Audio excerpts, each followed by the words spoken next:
लहानाचे मोठे होतात, वाढतात, सगळं त्यांचं जीवन जगतात आणि एक दिवस निसर्ग नियमाप्रमाणे ते या जगाचा निरोप घेतात। तशाच पद्धतीनं कनिष्ठ उत्क्रांतीच्या सिद्धांतानुसार आपणही मनुष्य प्राणी म्हणून जन्माला आलो, आपणही बालक झालो, आपणही तरुण झालो, आपणही प्रौढ झालो आणि जगाच्या या निसर्ग नियमाप्रमाणे आपणही एक दिवस काय झालं, या जगाचा निरोप घेतला। याच्यामध्ये आपल्याला काही करायची गरज नाही।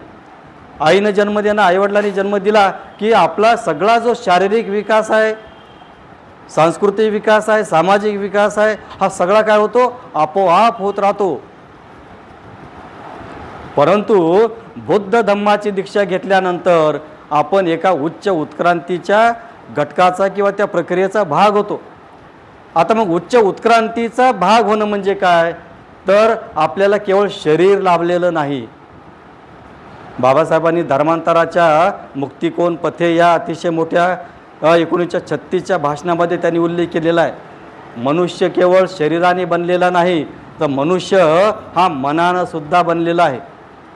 शरीराला जसं खाद्याची गरज असते तशी मनाला सुद्धा खाद्याची गरज आहे। आणि मग या मनाला खाद्य पुरवण्याचं कसं आपल्याला अवगत करायचं कला, अशा पद्धतीनं बौद्ध धम्म मनाच्या विकासाची प्रक्रिया